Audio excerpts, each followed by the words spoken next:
Ndahet nga jeta në moshën 52 vjeçare i peshkvi dioqezës së Sapës Imzot Simon Kulli. Nga sa mësohet, i peshkvi Kulli ka pësuar arrest kardiak mëngjezin e kësaj të shtune. Simon Kulli lindi me 14 shkurt 1973 në fshatin Pistoll të dioqezës së Sapës. Fshat ky 20 km nga Shkodra. Shkollën fillore dhe të mesme e kreu në fshatin Pistoll. Me 2 shkurt 1992 hyri në seminarin ndërdioqezan shqiptar Zoja Këshillit të Mirë në Shkodër dhe kryen 2 vite para përgatitje për fillimin e studimeve filozofike e teologjike. Në vitin 1994 fillon studimet e filozofisë. Pas 2 viteve, në vitin 1996 fillon studimet e teologjisë, ndërsa me 14 shtator të vitit 1999 shugurohet diakon në katedralen e Shkodrës. Gjatë periudhës së diakonatit, nga shtatori deri në janar të vitit 1999, shërbeu në katedrale të Shkodrës me famullitarin Dom Lucian Agustini dhe nga janari vitit 2000 deri në qershor shërbeu në Dajç të Zadrimës me Dom Injac Dema,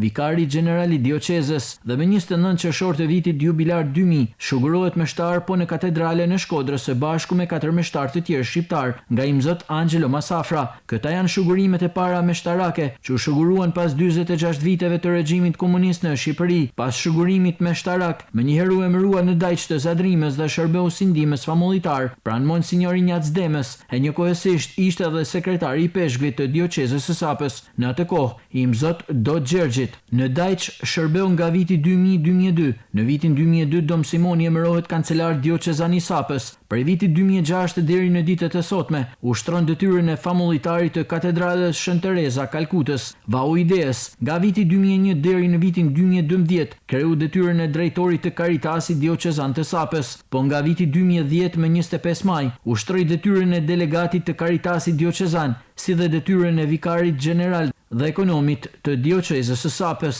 Me kalimin në amshim të i peshkvit Imzot Lucian Agustini, me 25 maj 2016, Dom Simon Kulli zgjidhet nga Këshilli i Konsultorëve Administrator Dioqezan i dioqezës së Sapës.